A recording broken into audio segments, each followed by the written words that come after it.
Okay, so Dan has his friend, and she got a job apartment sitting over spring break, I think it was, or maybe it was summer. Spring break, woo!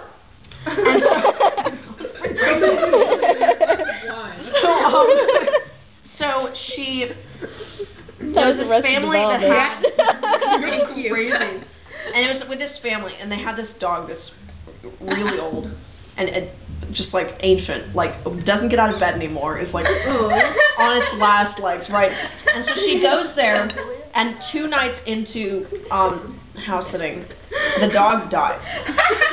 She wakes up and the dog is dead. Okay, and they're like family friends, and so she flips out and she calls them and she's like, what should I do with the dog?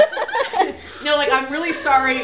And they're pretty understanding. Like, obviously, it was the dog's time. And she's like, I don't know what to do. Like, I can't leave it here. Obviously, for like 2 weeks. And so they're like, oh, okay, just take it to the vet. We'll call him, make all the arrangements, and then he can keep it until we come back and like, and I know, or something, and like cremate. I don't know what the fuck they were doing. Who cares? Anyway, so she's like, okay, that's great. And then she hangs up and she's like, all right, where's the vet? Finds the vet's address. So realize, okay, the vet is not closed. And she's gonna have to like take the subway to the vet. Because you don't want to. Exactly, you don't want to pay for a cat in New York. So I don't want to pay for it either. So she's like, well, what am I gonna do with this dog? Because it's a big dog. It's like a giant German Shepherd. Okay, what am I gonna do with the dog? Well, she can't just like carry it on in her arms, right? Because it's been dead for a day and rigor mortis is ensuing. She's like, so she puts it in a duffel bag. Okay. She manages to get it over the turnstile and onto something, but she's having a lot of trouble because it's big and it's heavy, right? And it's dead. This guy comes up to her and while she's trying to get it on the car, and he's like, do you need some help? And she's like, yes, like, thank you so much. And so she gets it on, they get on, and then she sits down and he sits down next to her. He's like, like, what do you got in your bag, bricks or whatever? And she's like, I can't tell this guy, like, it's a dead dog. How are you? Right?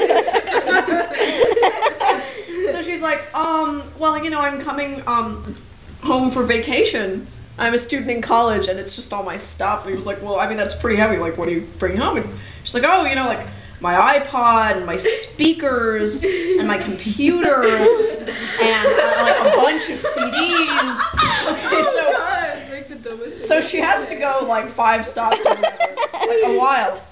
The next stop, the door's open, the guy gets up, grabs the fucking duffel bag, and like, breaks the door. Because he thinks the bag is full of electronics. Okay, so when someone steals something from the subway, there's no point in chasing them because they will be out of the turnstiles way before. So, she can call people and be like, I'm sorry, I lost your dog in the subway. But like, what I always wonder is, what does that guy do when he stops? He's like, sweet, and all of his back on the computer, and he opens up and it's a dead German Shepherd. What the fuck? Like, what do you think? Like, that girl is one fucked up. She's like, what? Like, wow. That's amazing. That is such a huge story. It's almost as good as me drilling through the cork of a body.